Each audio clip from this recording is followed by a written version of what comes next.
অমূল্য কয়েকটি খাস নসিহত। 4 জায়গাতে 4 জিনিসের হেফাজত করা খুবই জরুরি। 1 মজলিসে জবানের, 2 বাজারে চোখের, 3 দস্তারখানায় পেটের, 4 নামাজে দেমাগের।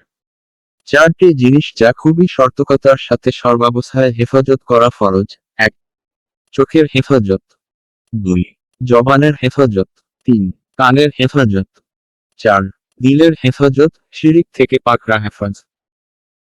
গল্পের মধ্যখানে একবার বললেন, আমার শায়েখ হযরত জি হাজী সাহেব দাহবা বলেছেন, দৈনিক 4টি কাজ অবশ্যই করা চাই।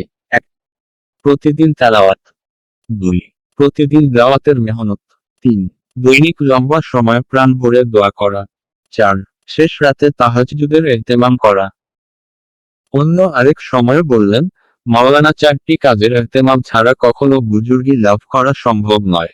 1 তাকবীরে উলা, 2 মেসওয়াক, 3 নফলিয়াতের ইহতেমাম, 4 সকাল বিকাল 3 তাসবিহ আদায়। আরো কিছু নসিহত শোনার আগ্রহ প্রকাশ করলে বললেন, বেটা 4টি কারণে দিনের উপর চলা সম্ভব হয় না। 1 বিলাসিতা, 2 গাফলাতি, 3 লৌকিকতা, 4 স্বেচ্ছাচারিতা।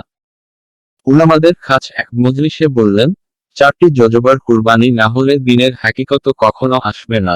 1 আরামের জজবা, 2 মালের জজবা, 3 বর্তের জজবা, 4 খাহেসাতের জজবা। বললেন, প্রত্যেক ইমান আলার 4টি কাজ জরুরি। 1 ইমানকে শিখা, দাওয়াতের দ্বারা, 2 ইমানকে পাকানো, কষ্ট মুজাহাদার দ্বারা, 3 ইমানকে বাঁচানো, আখলাকের দ্বারা, 4 ইমানকে ছড়ানো, হিজরতের দ্বারা। তিনি আরো বললেন, যখন পরস্পরে বিভেদ তৈরি হবে তখন আর কোন আমলি আসমানে উঠবে না। তাই পারস্পরিক মহব্বত আর ঐক্য প্রত্যেক মুমিনের জন্য জরুরি। ইস্তেমাইতের জন্য 4টি কাজ করতে হবে। 1 বিনয়, ধৈর্য ও ক্ষমা করা, 2 পরামর্শ করে কাজ করা, 3 অর্থ ও স্বার্থের চিন্তা বাদ দিতে হবে, 4 ব্যক্তিত্ব, হংসদ ও অহংকার ত্যাগ করা।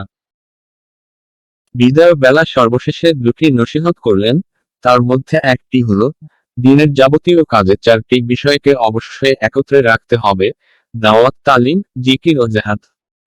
1 দাওয়াত ও তালিম, জিকির, জেহাদ ছাড়া কনভার্সার। 2 তালিম, জিকির, জিহাদ ও দাওয়াত ছাড়া গ্রেজার পার্টি। 3 জিকির, তাজকিয়া, দাওয়াত, তালিম, জেহাদ ছাড়া সন্ন্যাসী। 4 জিহাদ, দাওয়াত, তালিম, শরীয়ত ও জিকর ছাড়া ধোঁকাবাজি।